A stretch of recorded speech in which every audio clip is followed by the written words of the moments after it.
the ugly part of being a widow is it doesn't go away when everybody else is ready to move on to new and shinier projects. Yep. And so years in, I still needed help and there was no one to call. Everybody was over talking about Stephanie and the Jordans. I tell people, like, okay, don't just be there at the beginning, like 3 months, 6 months, 9 months, a year, like keep going. Like that's when we need our people. Welcome to Widow Too Soon. This is Michelle Bader Ebersole. I am coming back with another guest. I know you guys love these episodes because everyone has a different story, and my story might not speak to you, but someone else's story might speak to you. And so I'm going to continue to keep bringing you guests. So today I'm sitting down with my new friend, Stephanie Jordan. Stephanie, how are you?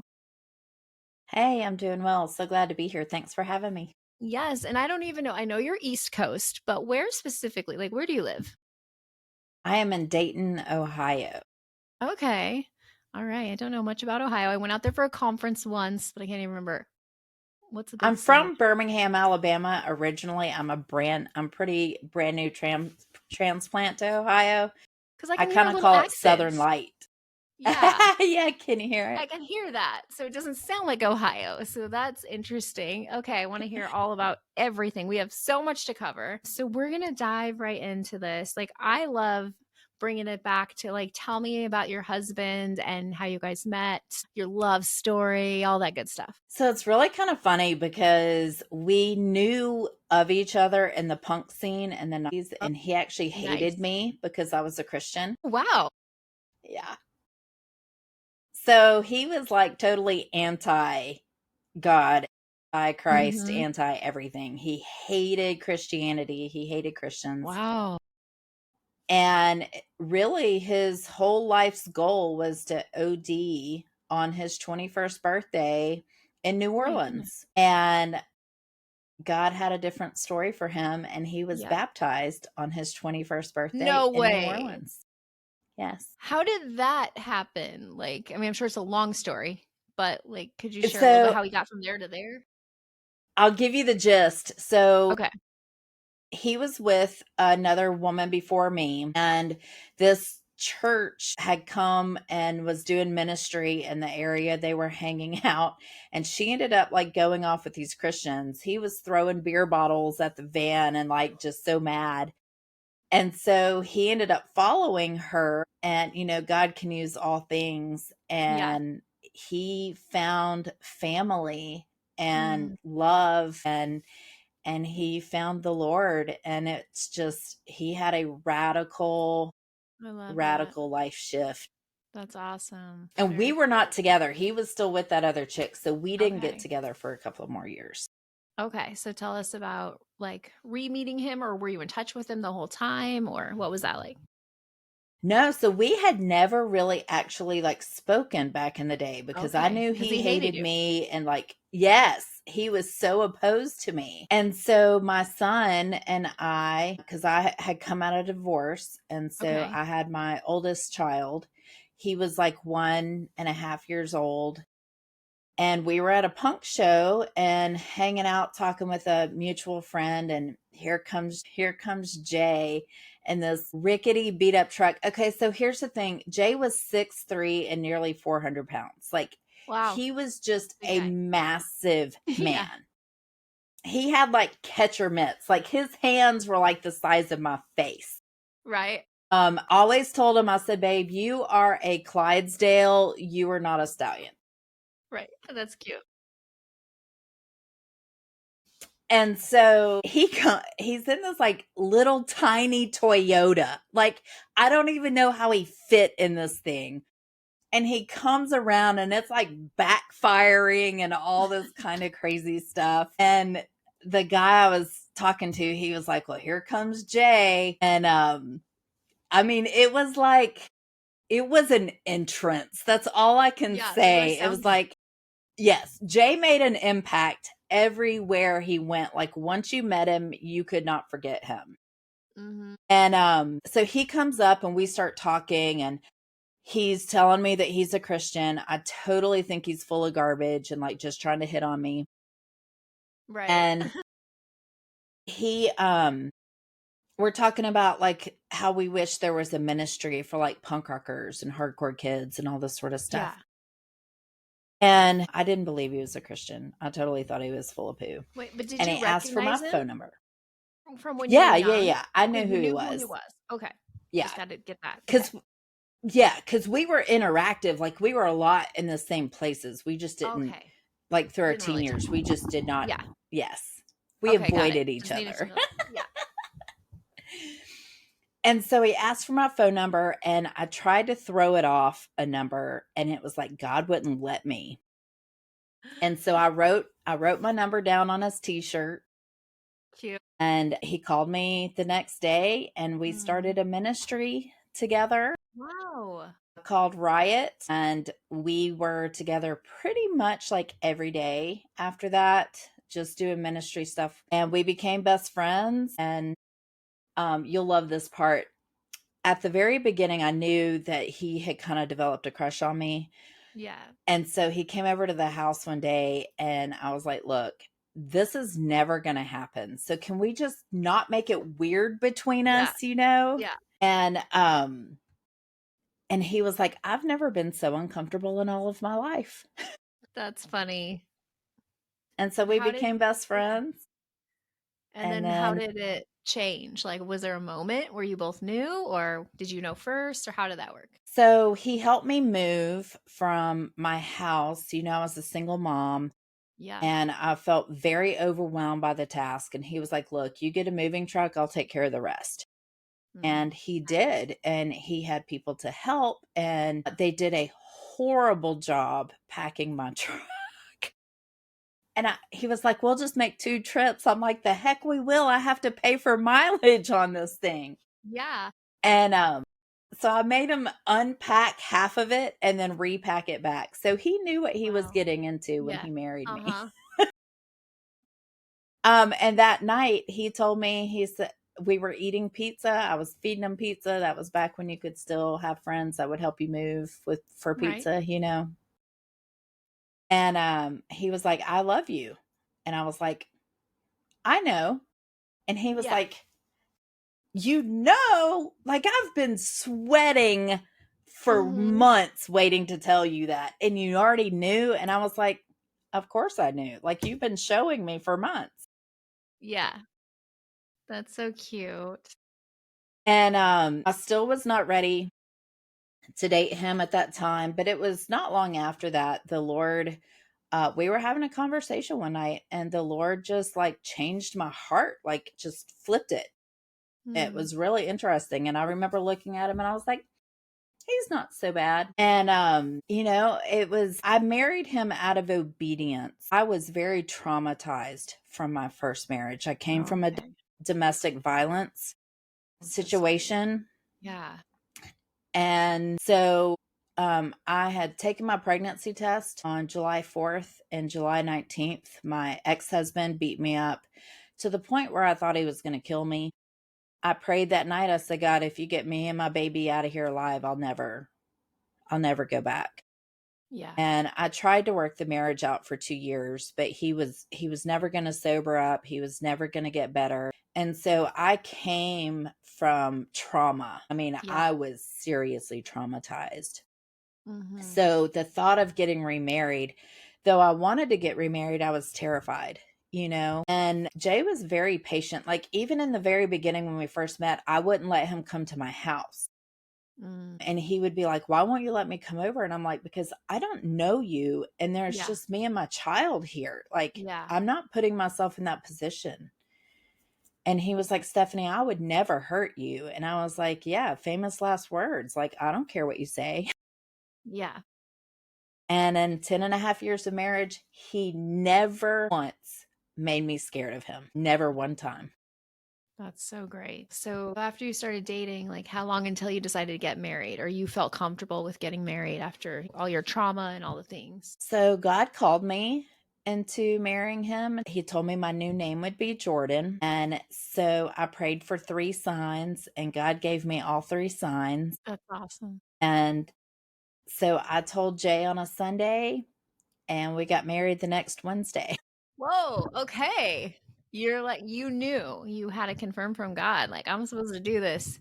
So you just went ahead and like just got married. Did you do like a courthouse wedding or something since it We was so quick? actually got married at Sloss Furnace, which I love is that. a historical landmark in Birmingham. They did ironworks for ages and ages. Cool.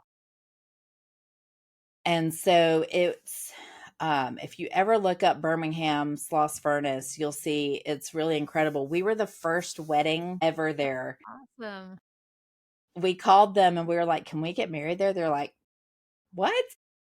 And and they were like, I guess so. Like, donate $50 to the museum and you're good to go. And now to get married there, it's like thousands of dollars. Right. That's amazing. I love that love story. So after you got married, tell us what life was like. Like, did you have kids right away? I know you already had a child, but together, did you have kids? What was life like? Did you stay home? Did you work? Just what was an average kind of day like? Oh, girl. So, one thing God has showed me is that building is messy. Mm-hmm. And if you think about building a house, it's messy at the beginning, right? You've got Yeah. mud everywhere, there's Yeah. foundation being laid, like it's messy. Mm-hmm. I just needed that memo prior to getting Mm-hmm. married. So we got pregnant 3 weeks after we got married. Well, And he had told me that he didn't think that he could get me pregnant because he had tried to get his ex wife pregnant for 7 years and they never got pregnant. And so I was like, well, okay, that's fine if we don't have if we don't have any kids, we've already got Naudis, like we're good. And 3 weeks, buddy, we were pregnant. yeah. And I had a lot of trauma because of my experience before, which led to chaos in our marriage. Jay ended up having a relapse on Mm, drugs about a year and a half after we got married. mm, And that nearly destroyed our yeah. marriage. But God was just forever faithful. Yeah. And he was just in every single little bit of it. I had kicked Jay out for using, and I was like, look, you can't come back unless you go to rehab. Mm-hmm. And God had told me that he would not complete the program because I was going to make him complete it. I just didn't know it was because I was going to get knocked up with baby two or baby three for me. And so while he was in rehab, I got pregnant with our third baby. Mm-hmm. And we called me. This is such a cool God thing. He called me and said, hey, I think God's telling me it's time to come home. And I was like, why? Why do you think that? And he was like, I don't know. I just heard from God. And I was like, well, I took a pregnancy test today Yeah. and I'm pregnant. And he was like, confirmation for Hey, me. that's why I'm coming home. Yeah. And so he never struggled. He never used again after that. Wow. Not his drug of choice. Like he struggled with weed and stuff like that, but Mm-hmm. not the stuff that was Yeah. destroying him. So then, so were you staying home with the kids or what did you do at that point? No, you worked also. No, I was a hairstylist Okay. and he and I opened a metal company called Exodus Iron and Forge. And so he did iron work and I was doing hair. Cool. And yeah, it was really, he was such an incredible metal artist. That's Really, awesome. really amazing. Yeah. And um 2008 happened and we had 3 kids in daycare. We were paying Wow. $24,000 a year for childcare. Expensive. Yeah, that's very expensive. Yes. And so we were like, well, that in itself is like a whole salary. So Yeah. actually, Jay started staying at home and Mm. I kept working. And we bought our house in 2010.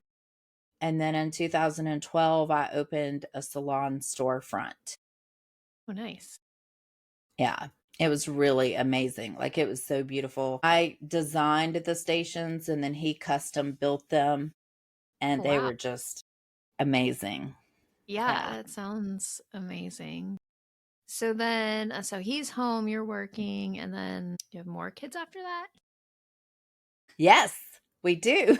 Yes. I was like, I think there's more. So then tell us more Yes, about there that. are. Okay, so we had baby 3 in 2007. We opened the salon in 2012. In 2008, God prophesied our fourth baby. And then in 2011, God told me that December that Rebecca would be here 1 year from when we got our space. And I signed the lease on um, December 31st of 2011, Hmm. and Rebecca shows up on December 31st of 2012. That's So so it was cool. 1 year to the day. Yeah. That's amazing. And yeah, it was totally crazy. Hmm. My back went out. Oh no. And so after I had her, I ended up having to have emergency back surgery in May of 13. And we came out of um, 13 planning to get divorced. We were both Wow. spent.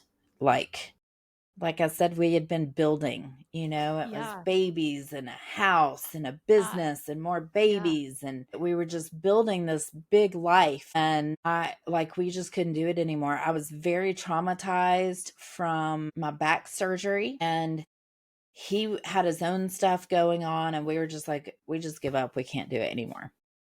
Well, see, God knew that we were going to need more than a sheet of paper to keep this crazy train together. So he gave us people, Yes. lots of people. Yeah. And so, right after the new year, Jay was actually down at the salon putting in security cameras, and I felt a bump bump. And I was like, either that was some heck of some muscle memory, or I just felt a baby move. And so I called him up and I was like, I think I just felt a baby move. And he said, well, are you trying to freak me out? I was like, I'm freaking out. Knock yourself out. Like, go ahead. And if you ever met Jay Jordan, he talked all the time. He was so smart, and he wanted to give you every detail of every Right. single thing. So he couldn't just say, oh, I made soup last night, right? No, no, no, Right. no. It was like, I made soup. This is how I did it. Yeah. And he didn't speak for a week after we took the pregnancy test. Like He you was felt like, the baby move before you knew you were pregnant?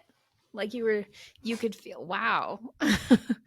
So it's usually a couple months in or whatever. I don't remember when. It's been a while since I've been pregnant. so my That's first amazing. appointment with my OBGYN was on February 19th, and she was born on April 20th. Okay, so you were already a few months along. Yeah.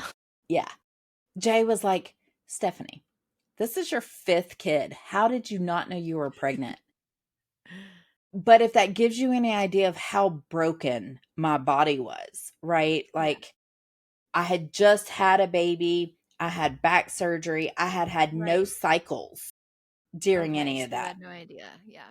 Yeah. So there was nothing to be like, oh, I stopped my cycle or whatever. Right. I was so sick and I was so broken. It didn't, I was just in very bad shape. Mhm. And lo and behold, my aunt had asked me at Christmas, she was like, are you pregnant again? I'm like, nope, just still pregnant. I mean, just still fat from the last one. Oh, so here comes baby number 5 in April of 2014. And then in October of that year, God miraculously healed our marriage. Mm. And God said to me, we were at a conference in Scottsboro with the man that led Jay to Christ. And God said to me, if you leave him, you will always long for him. Mm. And he gave me this sense of dread. It was so deep on my inside. Yeah. And after that, Holy Spirit walked with me every single day through our relationship. Like, shut your mouth, Stephanie. Say, I'm sorry, Stephanie. Don't.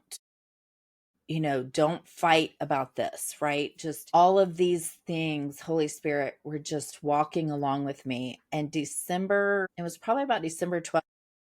There's a event that my kids and I went to every year. He called me and he said, "When are you coming home? I'm really missing you." I was like, "Missing me? Like you haven't missed me in 5 years, right?" And he said, "I've really enjoyed you lately." And I said, "Well, you want to know why?" And he said, "Yeah." And so I started sharing him with the story of how the Holy Spirit has just had walked with me every day Mm-hmm. and was healing our marriage. And I thought that God was healing our marriage to take us back into ministry. Yeah. I didn't know that God was healing our marriage because it was about to come to a close. Mm. Wow, it's so hard. So tell me about the day everything changed. The day everything changed. I totally understand how there's a BC and a AD. Yeah. I understand the impact that death makes where there was a before and an Yep. after. Yes. And December 29th of 2014 is my day. It was a normal day. I was at the salon setting up a point of sale system. Came home, we had dinner. Jay put the two little ones to bed. They were 8 months old and two, she was about to turn 2 on the Wow. 31st. And he was complaining about hurting, in his arm and stuff like that. But I mean, I was 37. He had just turned 38. Like, Right. I knew nothing about heart issues or any of Right. this sort of stuff. He was very demonstrative and dramatic as a person. He was a big man. He was boisterous. He was funny. He was entertaining. He loved as big as he was a Yeah. large human, and he could also be that. I called him a drama king. He could also be that equally dramatic. And he got in the shower, which is what he always did when he felt bad. And he never said, "Hey, Stephanie, you need to call 911.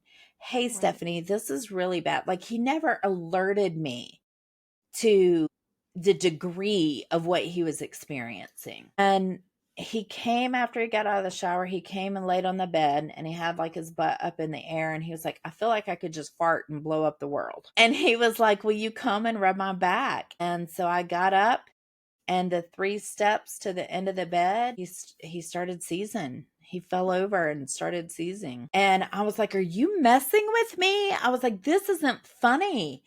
And I got my cell phone and I saw one of his pupils blow out and I started just screaming help. And I didn't know what to do. And my two middle kids, my oldest son was at a friend's house and my two middle kids kind of came out. They're like, "What's going on?" And I was like, "Y'all need to go across the street." And I sent them across the street. I was on the phone with 911 and I was like, "Please watch my kids. They're crossing the street." And they worked on him for 25 minutes. But that was it. That was it. And so God healed our marriage because he knew if I had left him, I would always long for him. Yes. I would have always longed to make it right. Mm-hmm. And so God knew and made it right. Mm. And when he passed, there was nothing we had left to say. There was no, "I'm sorry," we needed to say. We were doing the best maybe we had ever done in our whole marriage at that time. Mm-hmm. And it was such a grace. Yes. It's interesting when you can look back. I can look back at my husband's last days, all the things, and you can see where God's hand was in it, and Yes. that how he healed your marriage, and just what a gift that is. So, was it his heart? Was that the actual cause of his death at 38? Hypertension Wow. at 38. Now, I don't know a lot about heart stuff because my husband was cancer, so I don't know a ton. Is hypertension the same as a heart attack? No. No. Okay. In What's the his difference? autopsy, there was no sign of a heart attack. So hypertension is high blood pressure. Right. Okay. And basically, his heart just stopped. The muscle just gave out.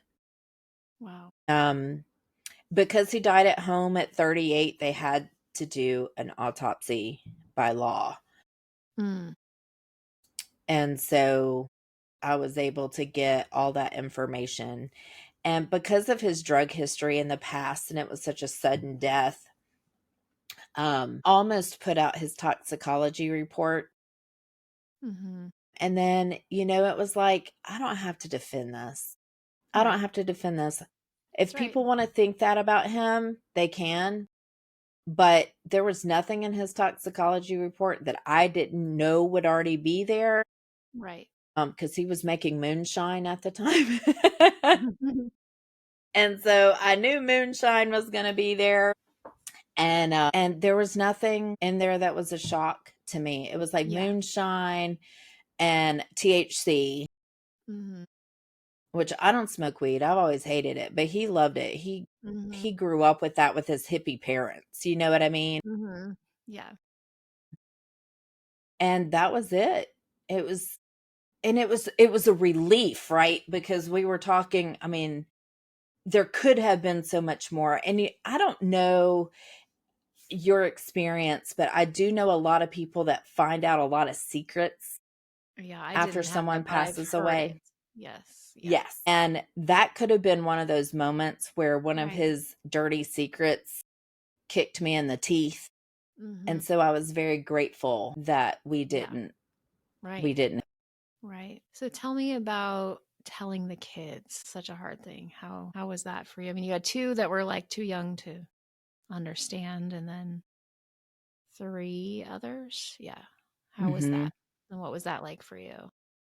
So, man, this was probably one of the hardest decisions. And I still don't know if I made the right decision, but he was dead on our bedroom floor for hours.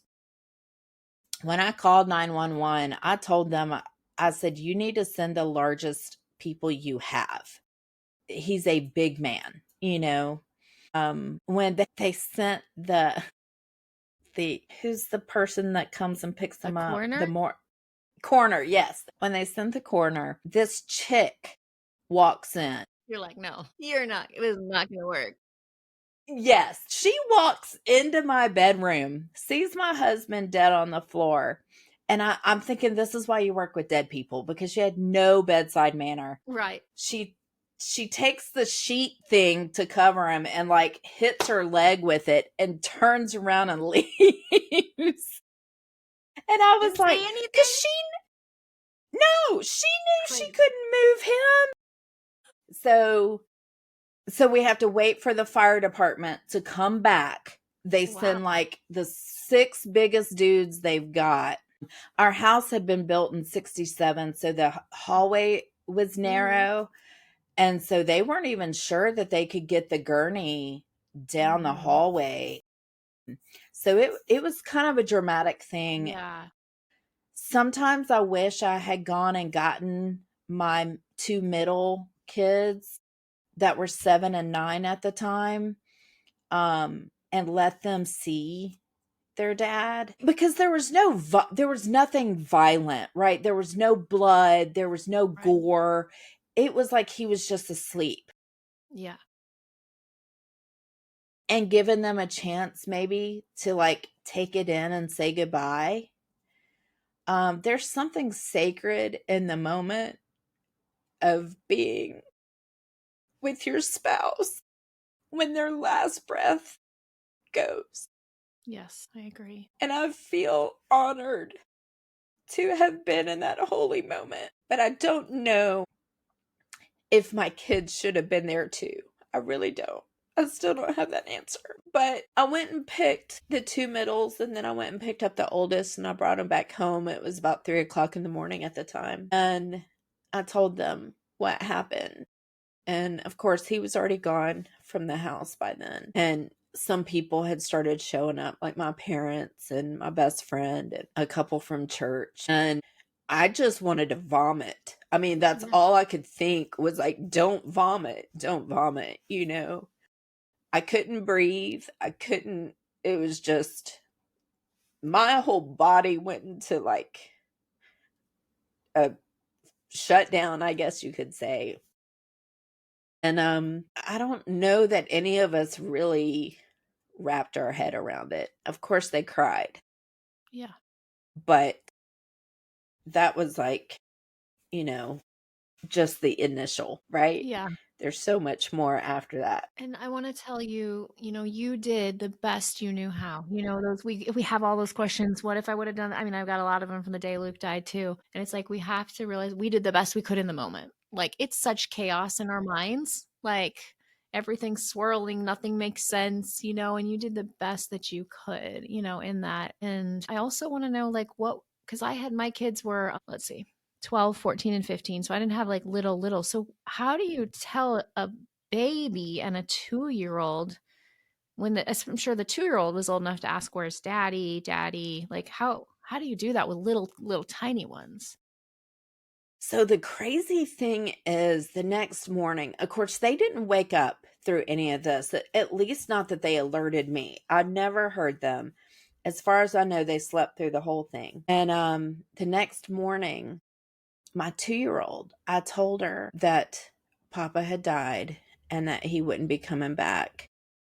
And she said, he said bye to me. And I I burst into tears. And somehow another, God grace, I think somewhere he was able to say bye to her. And Wow, that's beautiful. it really was. And Shiloh, the youngest one, she kind of feels like everything just got stolen, right? Yeah. She has no memory of any of it. So it's like she doesn't really know anything different. It wasn't Right. as like the older kids knew, right? Right. They are a part of the before and then the after. Yeah. This has just been her life. Right. But she feels robbed because she feels like she didn't get him at all. Like Yeah. she didn't get any time with him. So And go ahead, your daughter what's your daughter's name that was 2 at the time? Rebecca. Rebecca, does she now still remember that? Like the bye, daddy said bye, or was it only like at that time period? I'm just curious if she remembers that or if She she has doesn't any have any memories. she doesn't have any conscious memory that I can Yeah. think of. Now she knows the story because I've shared it Right. with her, Yes. but I don't think that she has any Yeah, she's so cognitive little. memory of it. Right. Yeah. I think it's all hard because it's hard for the kids that have the memories and miss them. And then it's hard for the kids that don't have the memories at all. So because I've usually heard that, but it's like, not within the same families. This family has this family has this, but you have like Right. both. Like how, Yes. let's talk about, you're totally shocked. It's brand new. What were those first few days like, if you can remember weeks, the beginning? Oh, girl. I mean, it was a week, probably nearly a week before my brain like grasped Yeah. what had happened. So I can remember it vividly. My brother had come into town. He lives in Colorado, and we had gone to a friend's farm. And looking back on it, I don't know. I mean, I guess it was probably the best thing to do. Sometimes for me, I don't know if it was for me. Maybe for the kids, yes, but I don't know if it was for me. But I had a dream that night that we were there, and I told somebody in my dream that Jay was dead. And I woke up, and I talk about this in my book, that if sobbing could kill you, I would have died that night. Yeah. I mean, it just broke me. And so that was, I can't remember the dates at this point. I'm going to say that was, well, okay. So the first couple of days, Beck had her second birthday 2 days later. Wow. And of course, I was still in a complete fog. I Yeah. had friends that came in and did a whole party for her. Mm. I only semi remember it. They did cupcakes and balloons and they celebrated her. And then um, I had some of my dear friends come on New Year's Eve because we used to have a huge New Year's Eve party. And they came on New Year's Eve and they celebrated. I don't think I left Yeah. the couch. I was kind of like a walking zombie, it was like, and yes, in the movies, like where you're standing still and this Yeah. world is spinning. Yes, I can relate to that 100%. Yes, that's exactly what was happening. It was like I was standing still and everything was moving. And so that those next couple of days I had that dream where that really kind of it settled in on me. And the kids, they all grieved totally differently. My 13-year-old, he had just turned 13, went into rage, bad rage. I had one of those. It's so hard Mm-hmm. to handle. Mm-hmm. And then my 9-year-old, she kind of just caved in on herself. She tucked herself away. My 7-year-old, he wouldn't eat anything but ramen noodles. Mm. And he needed hugs like all day. Like I was homeschooling. Mm. And so I was with them all day when I wasn't at the salon. And he would just come up to me randomly throughout the day. Like he just needed hugs. That was Yeah. like his comfort. And the babies, they were just babies. They just consumed my mind. Yeah. I had 2 in diapers and I had to catch the baby up on vaccinations. Remember, Jay stayed at home. So we were doing like an extended out vaccination thing. And then he was dead, and I couldn't get her in daycare without that. Yeah. And I still resent that because I think it affected her. Mm. And, it was all of us. My oldest ended up in surgery. I ended up, Shiloh ended up, the baby, my oldest ended up having to have surgery. The baby ended up in the hospital with respiratory stuff. I passed my first kidney stone 8 Oh my months goodness. later. I mean, this was something that I feel like isn't talked about enough is the physical effects of grief and how it's like you just got ran over by a train. Yes. If I believed in fibromyalgia, I would have believed that I had it. I would wake up and my elbow would be hurting. And the next day I'd wake up and my shoulder would be hurting. Yep. All of these things started happening in my body that had never happened before, like kidney stones. I'd never had one before. Just the amount of trauma that your body goes through Yeah. is off the charts. It is. And I think people that haven't experienced, see, there are deaths and then there's death, right? You can lose a whole lot of people, friends, family, and it doesn't run over you like the death train. Right. The death tsunami is actually what I Yeah. call it. That's Yeah. why I named the It's book true. that. Yeah. But then there's the death tsunami.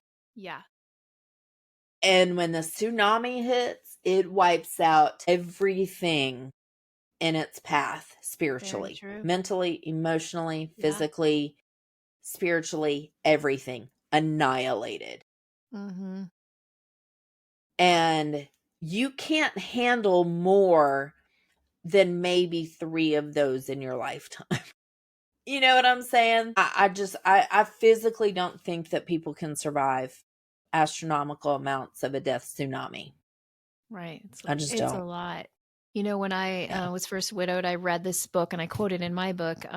It's called Anxiety, the Forgotten Stage of Grief. And it's about, just the anxiety that, like, I had no idea. I'd never had anxiety until after Luke died. And I thought I had everything. So, he had cancer, but he actually died of a blood clot. And I'm not kidding. 3 days later, I thought I had one. My daughter was sleeping with me. She was 14. I woke her up. I'm like, I think I'm having blood clot. I thought I was dying. And in the book, she talks about, especially if you have witnessed a death, your anxiety goes through the roof. And I was like, that's what's happening. I thought I was dying like the whole first year all the time. I thought I had everything. It was a crazy time. Yes. Yes. Yeah. Those are those things that you can't prepare somebody for, right? Like I Right. can tell you about it all day long, but until you experience this just happening to you, Yeah. It's so different. It's Yes. definitely, it throws your whole world and your kids' world upside down. Like, my oldest was also the rage one and like was out of control, and it was such a hard time. I'm on the floor crying, he's laughing at me. I mean, it was so much, and then he would yell and it was like, whoa. He's 21 now and we've talked through, he's like, I just didn't know what to do with my grief. Just like it was such a really hard time. So you're dealing, when you got kids at home, you're dealing with your own grief and then their grief. They've lost, you're mourning for them that they lost their father, and then you're mourning because you lost your husband. And it's, Yes. wow, it's a lot. And you had five of them to take care of. And it's like you don't have the option of just laying in your bed all day. Like you've got to keep going, especially you had little ones, you had to Mm-hmm. keep everything going for them. So was there a point when you felt angry at God? Where were you spiritually, like after this all happened? And what was that like for you? Before we move on from the kids thing, I Yeah. want to say this really quickly. My kids grieved in stages. And when my youngest ones got old enough to begin to grieve, my older ones were angry at them. They were bothered Interesting. by them. They Okay. were like, we've already been through this. Like, Yeah. aren't you over the, you know what I mean? They're like, get over it. Because, like, my youngest ones, the first time they realized that their dad had a birthday, right? Mm, They were like, can we make him a birthday cake? And I was like, this one time we will make him a birthday cake so you can celebrate that he has a birthday. mm-hmm. But we're not going to do this every year. And, my older kids were like, why? I don't even understand, and they were kind of salty. And so I had delayed probably by 4 or 5 years, whole second Wow. set of grief to deal with them, just sobbing, just mourning. It was That's It so was a hard. lot. That was something I never, Yeah. until you walk through it, you don't know, right? Right. And here's something interesting I've found, as my two oldest are now adults. I have one about to be an adult. Sounds like if I did the math right, you have a couple adult children or one. Hmm. As they get older, they grieve again. Now that I'm an adult, I want to talk to daddy. That's what my oldest said. And I'm like, I'm sorry. Like, and as they're going to college and all these big moments, and it's like grief again, like it comes again. Have you experienced that with your older kids? Oh yeah.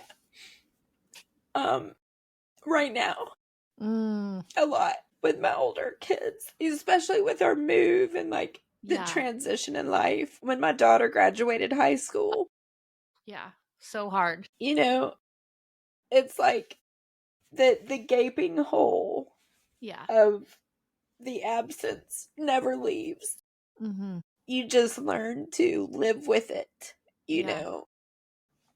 And it doesn't mean that it has to be bad, Right. right? Because grief is the price you pay for love, Mm-hmm. and love is always worth it. Yeah. But, without him, I wouldn't have four of my kids. Like, Mhm. I wouldn't go back and change anything. Right. But of course, I would love for him to be here on the journey with us. Right. Yeah, it is. Whew, so hard. Which is a good segue into the God question Yes. because, yes, me and God had to duke this sucker out. Yeah. I was infuriated with Yeah. him because, first of all, let me just say this: I never wanted kids. Okay. Really? Me having children was obedience to the Lord. And then I didn't impregnate myself 5 times. I had another human being as a part of that was supposed to be carrying the weight. And so I had major resentments Mm, because I felt like he had left me there alone. And 2 kids would be hard enough, but 5 it's a lot. felt violating. Yeah, I'm sure. It's like, why when they're so little, right? Could you not have like killed him later when they were grown? you know like, these are all the things that are going through my head, right? And we are Yeah. duking it out, man. God, and he was so faithful and stayed so close during that whole time. And you know I could see in my head, me and the kids were in this car, and Jay was in the rear view mirror, and we kept driving. Yeah. And I remember one day I couldn't see him anymore. And it was okay. God really brought me to the place where I had to trust him, right? I have 5 Yeah. kids. There's one of me. I seriously cannot be everywhere doing everything at one time. Yeah. I had to trust God to love my kids more than I do. Mm-hmm. I had to trust God to provide in ways that I couldn't see. And ultimately, I had to trust that he promises to complete us, and that Jay was complete on this Yes. side of heaven. Yeah. Yeah. And I could give God no less than 1 million reasons and 5 top good ones on why he wasn't done. But I had to learn to just trust that God knew what he was doing, even Yeah. if I didn't. Right. Wow. And so ultimately my journey, um, it's also when I had to learn that I have to forgive God. Mm. And this is one of the places that Christians won't touch, Mm. is forgiving God, right? But forgiveness is for the one forgiving. It's Yeah. not about the one being forgiven. That's right. That's exactly right. And when we harbor resentments against God, it is our responsibility to come to a place of forgiving him for Mm. what we think that he has done as an injustice against us. Mm. And once I started being able to forgive God for what I felt was a betrayal Yeah. against me, we began to be able to do some good repair. That's good. I really love a lot of people are afraid to like tell God they're angry or to be angry, but God, he already knows what's in our hearts. Like, let's just talk it. Let's duke it out. Like he said, let's be honest and real. That's what a relationship is. This isn't some like religion where we just follow rules. Like this is a relationship. So I love what you did Yeah. there. And I love how you explained that. I've never heard it explained that way with like the forgiving God thing. And like, but yeah, it's restoration for you as the person who had something against him. So that's beautiful. Oh, I think that's really, Yes. really great. So that, took time to get there. And what are some other things that helped you in your journey? Like, did you have good friends, church, family? Like, what helped you get to the place where you started healing? You know what's so crazy? So, medically, years and years and years, I don't even remember. It was probably, oh, I know exactly when it was, because I was pregnant with Naya. It was in October of 2005. No, 2004, when before she was born. That was the same year we got married. We got married in June of '04. So this was like October of '04. And there was a prophetic guy that said, the church will never support you. And I apologize on behalf of the church. Whoa. Well, we had our ministry at the time, right? We Mm-hmm. had our punk rock ministry at the time. So I Yeah. thought that's what he was talking about. Yeah. But we had tons of support with that. And so, it was just filed away in my head. Right. Then I became a widow. The church I was in that I felt like God had called me to, the pastor never even showed up. Not one time. Never called me. Oh my goodness. Never one time like reached out and was like, hey, or maybe he did call me one time and he was like, hey, I'm on vacation.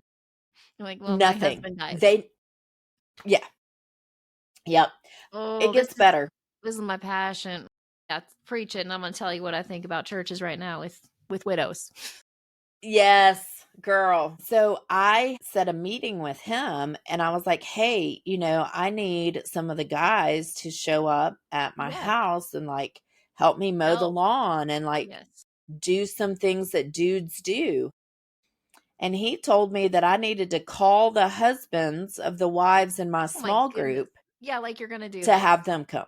Yeah. Like your life's not in And chaos I enough. was like, You know, the wives are not going to like that. Plus, it's awkward. Like, I can't imagine that. He needs to put it together. The church needs to put it together. I'm so He should sorry. have never told a widow that she should be calling someone else's husband. Yeah, that's weird. Like, what in the world? Yes. And Wow. so my homeschool moms were like my superheroes, man. They came in and just really made some impact. There were some churches that came and helped. Good. There was, for 6 months, people fed us every other day for 6 months. Wow. It That's was really a awesome. miracle. Yeah. It was kind of overwhelming at times, because I had to be a part of that organization, but it was a miracle. I'm so grateful for it. Mm, My best friend she's just incredible. And she came once a week to my house. She'd bring me groceries if I needed that's something. She would amazing. do laundry, like, and just consistently, she's like, "Hey, I'm on my way." I was brain fluffed. Of course, I had no idea what I needed. I Right. needed a husband. Yeah. And now that my brain was shut off, I needed a husband and a wife. Yeah, totally. I needed a cook. I needed a chauffeur. I needed, I really, to be honest, I understand why in literature, especially classic literature, the widow is called that because there is a distinction. And they knew that back then. I think death was not so disconnected. Yes, it's so different now. Yep. It's so different. It's so disconnected. It's so sterile. And people just want to pretend that it doesn't even Right. happen. I'm about to vend at some craft fairs for Christmas, and I can guarantee you that The Death Tsunami might be one of the last books that's purchased Right.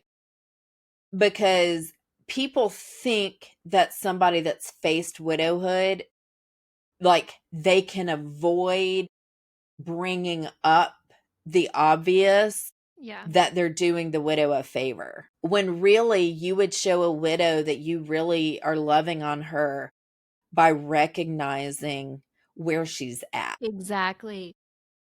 And it took me months to accept being called a widow. I hated that term. Me too in the Felt like, beginning. yes, it felt like a violation, right? But now I get it because when you're a widow, you're different. Time changed. There was a marked moment Yeah.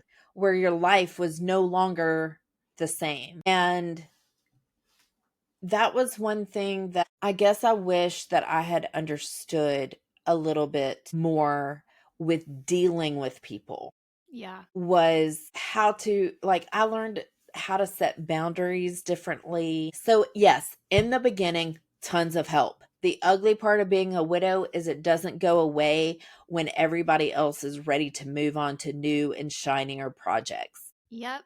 And so, years in, I still needed help and there was no one to call. Everybody was over talking about widow Stephanie and the Jordans. Uh-huh. It's true. Like when we need it, I tell people like, okay, don't just be there at the beginning, like 3 months, 6 months, 9 months, a year, like keep going. Like that's when we need our people, not when everybody's Yep. there and it's all new. We need them later on. And I am so passionate, my audience knows this, that the Bible mentions widows 103 times, yet so few churches. I did a post the other day because my church actually allowed me to do something. And I had about 100 comments in my widow page about how there's nothing at my church. I turned away from Yep. church. I left church. And I'm Yep. like, this is Yep. awful.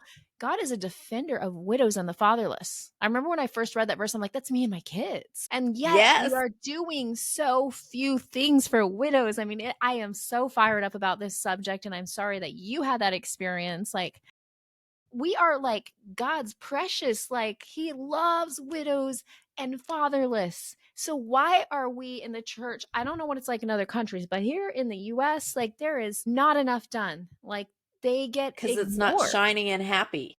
Yeah. And it's something that I am on a mission to change. Like, I started a group because there was none in my area. I've started them in over 30 cities. I have a program that I'm taking to churches because I'm like, I'm actually going to take these comments, not people's names, but all the comments, put them together and show them to pastors and be like, this is what widows are actually thinking. This is what's happening. What are we going to do about this? Like, these pastors, like, we're going to have to answer to God. Like, why aren't you taking care of the widows? So I'm right there with you. Like, oh, we got to change this. It's so horrible. I can't stand Girl, it. you and I are having some conversations I later know. as well, because that's exactly my heart and my plan. I just haven't been able to pull it together. We can talk But together. yes, Yeah. We got, like, I haven't if met we another want to, person who's this fired up. I mean, I have widows who don't like it, but they're not like, I'm ready to make a change, where I feel like we're both on that same page. Like, yeah, like, we yes, need to change this. And it's like, there's, have explained it to people. Like, it's the loneliest place on earth when you're widowed. All the families, single groups are for young people, like 20s, couples, there's divorce care, there's Celebrate Recovery, like, great programs. Grief share. Okay. Grief share is not the same as something specifically for widows. Like, everyone's like, well, we have grief share. I'm like, that's great, but it doesn't address like specifics. Like, how are we caring for widows? And so, yeah, we're going to definitely have to plan. Like, God's put this together. We're going to do something great with this. I mean, I've got a program ready to launch. I created a book, a workbook, and a leader's guide, and I'm starting with my church, and I want to get it all over. And like, all we have to do is ask churches, how do you care for your widows? Like, yes, I left a place that because they weren't caring for widows, and they weren't allowing me to even give away my books. Like, they wouldn't even allow me to do it. This new church, they are like, oh yeah, let's do this. Start this widow ministry. I'm like, yes, this is what I want. yes, This is what we should be doing. And why is it that it's just the widows, those who have been widowed, that are doing it? It should be people from the outside taking care. It's because we know what it's like. And so we have this passion and this fire. I do know of one retreat that I was hired as a speaker, or I volunteered as a speaker, and it was a woman who's happily married with like 8 kids, but she puts on a retreat for widows. And I was like, you're amazing, because you haven't even been in this world yet. Your heart is for us. And that is such an amazing thing. We need more people in the church who are giving to widows who aren't widowed.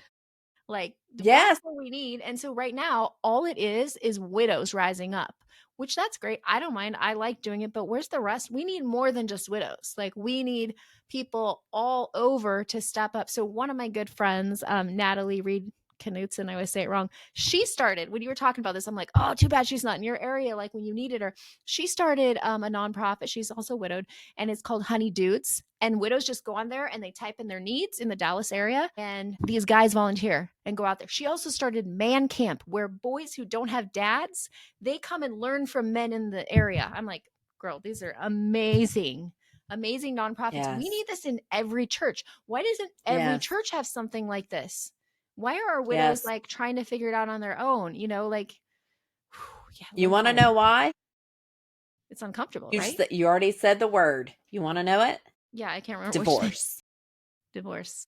Divorce is why. Because see, and I talk about this. People are like, oh, I get it. I'm divorced. It's my and I'm like, pet peeve. I've been divorced and widowed. Okay, so And I can tell you, it is not the same. Mm-hmm. And Jesus did not come to defeat divorce. He came to defeat death. Good. Yeah, that is my biggest pet peeve when people, and I have friends who have said it to me, and I'm like, especially if you have kids, it's not the same. They still have their dad they can go see on the weekends. My kids. Yes, you can still call him up and tell him what a craphead he is. Like, you can still duke it out. You can still hear his voice.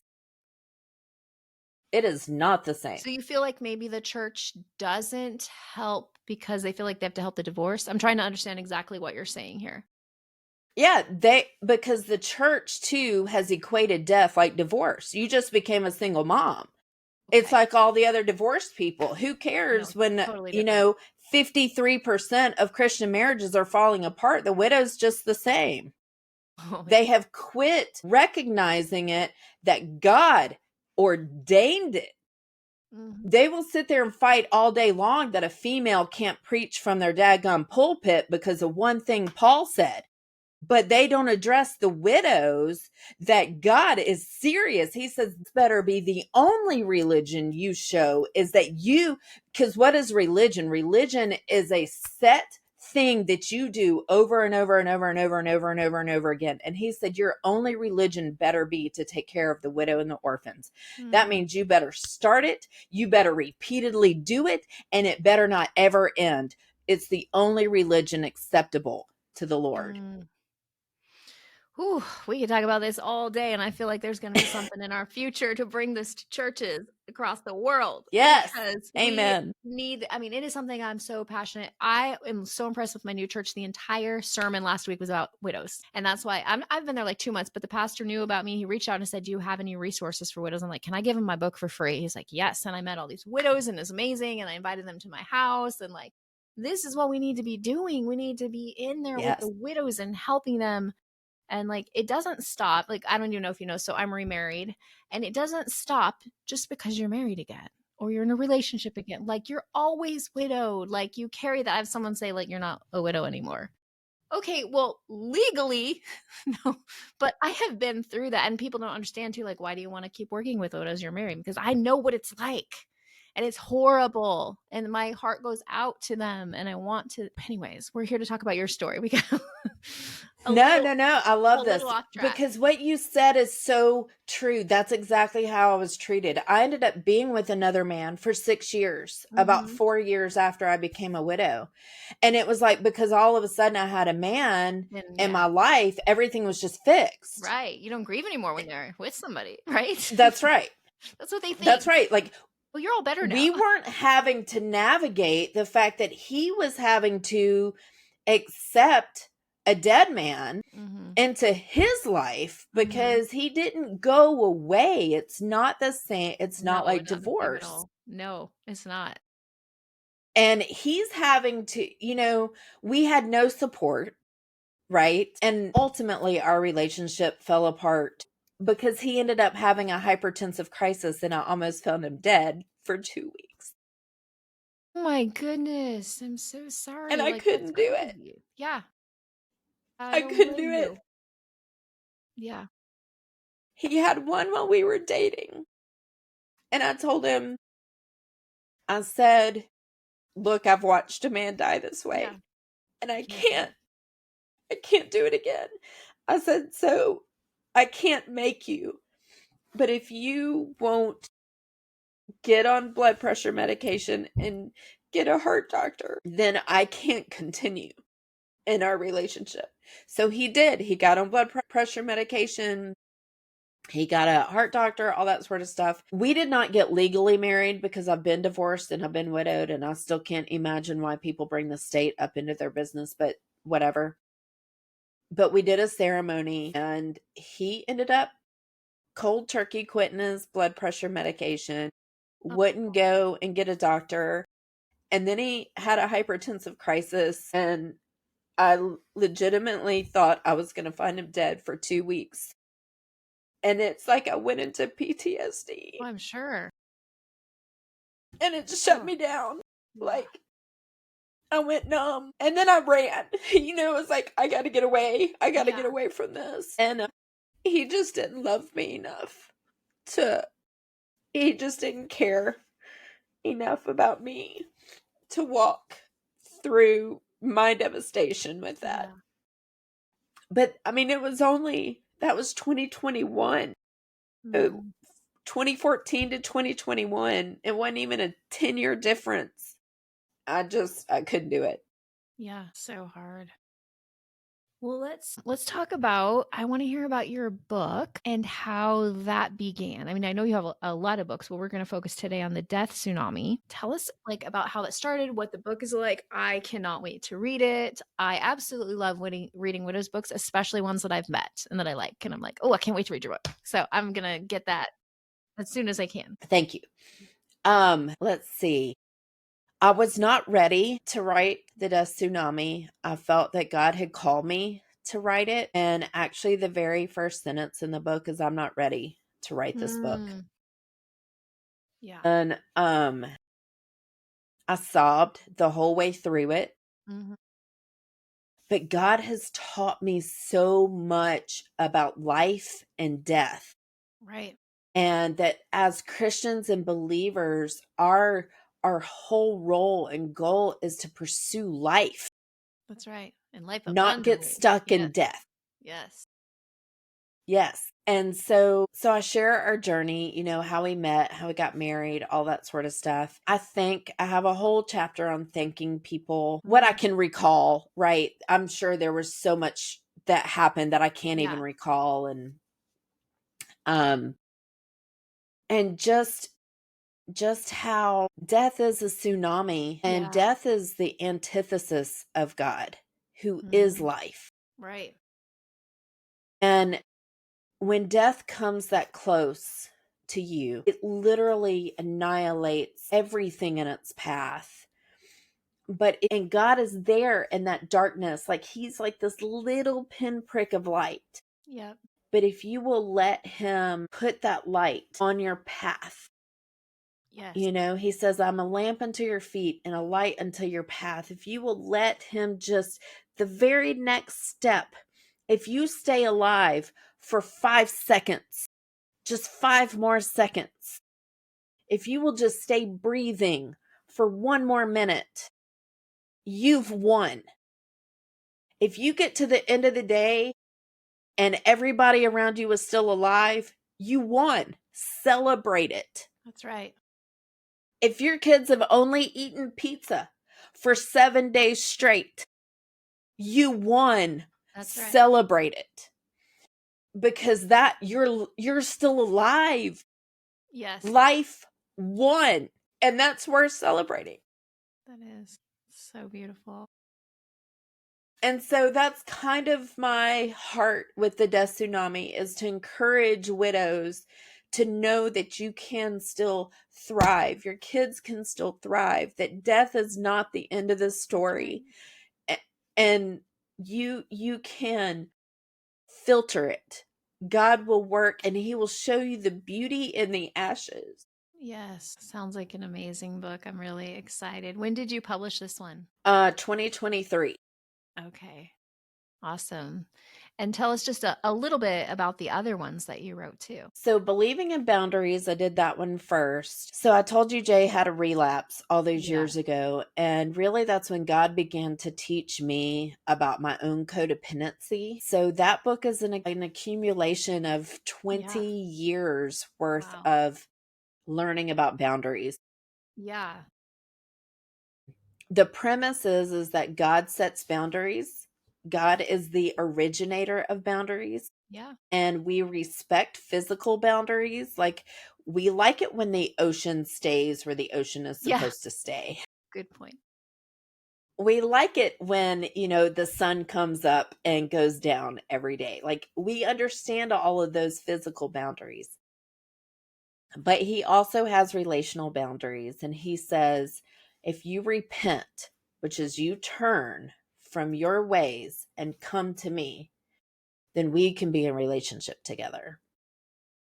And that invitation is always open, but it requires a boundary, which is repentance, right?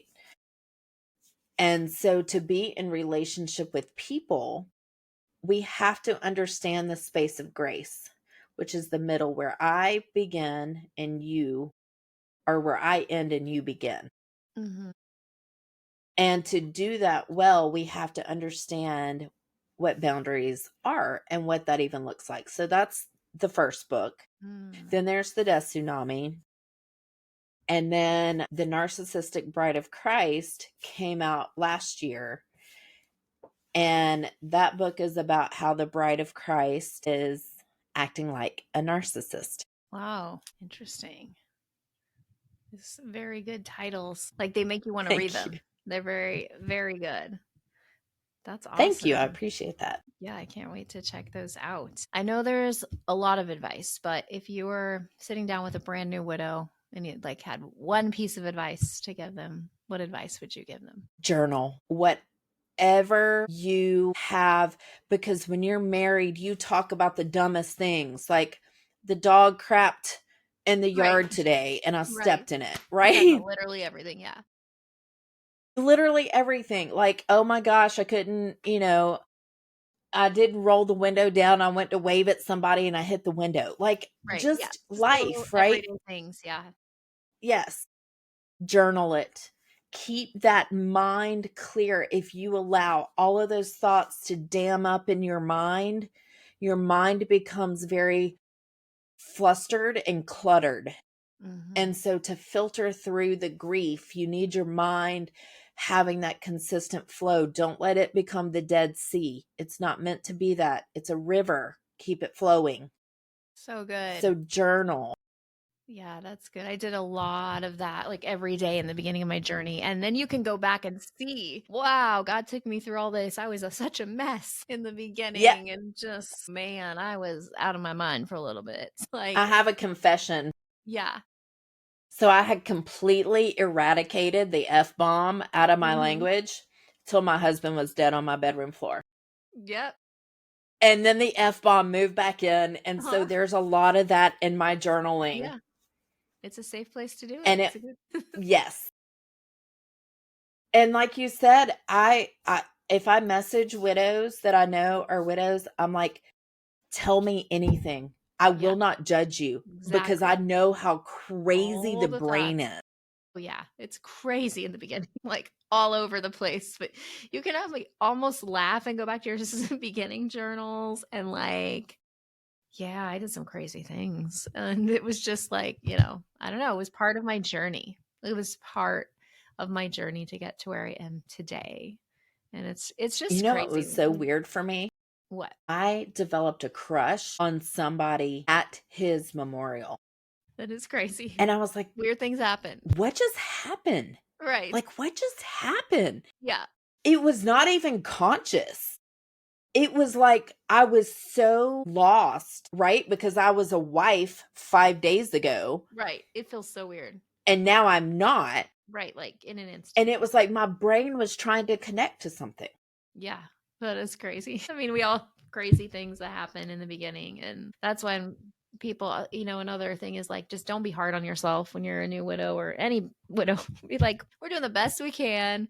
There's a lot of crazy emotions going on, you know, and nobody has the right to judge you at all. I mean, that's another thing we could talk all about, like people judging, like you should be dating. It's too soon to be dating. You know, everybody thinks they get to have a piece of advice, and people who say the dumbest things and, you know, all the stuff. It's like, don't worry about what people say, you know? So this has been amazing hearing your story. I feel like there's going to be a future of us doing some stuff, you know, probably having you back on the podcast to talk. Like we could just pick a topic and we just talk through it. And I feel like that would be a really interesting conversation. So we'll definitely have you back. But would it be okay if I prayed for you right now? Yes, please. All right. Dear God, I just thank you so much for Stephanie. Thank you for the gift of technology to connect us. And thank you for her passion that she also has for widows. I pray blessings over every one of her kids, God, that you will continue wherever their hearts are in their grief, that you'll continue to just heal their hearts and be their father and put people in their life and just help them to grow up to be close to you. And I pray for, you know, Stephanie as she's writing her books and doing all her things and being a mom. And she just has so much going on, that you give her the strength that she needs for every single day. Continue to provide for her and continue to spread her passion for widows and her books. And I pray that her books will do better than she could ever ask or imagine, reaching all over the world. Yeah. And we pray for each listener today who most likely is here with a broken heart, God, that you would give them the strength to make it through another second, another minute, another day, and that you will do what Stephanie said and just show there's a little bit of light and there's a little bit more, and, you know, help them come to a place of peace. And I pray that they will not only survive, but they'll thrive, and they will live and live life abundantly. That's what you tell us. Jesus came to give us life and life abundantly. So I pray that over every single person listening today, that they will live life abundantly and not stay here and just survive, but to do good things for you. We thank you for just all the things you've done for us, the gift of salvation, eternity, all the things we have to look forward to, and the gift that we are alive.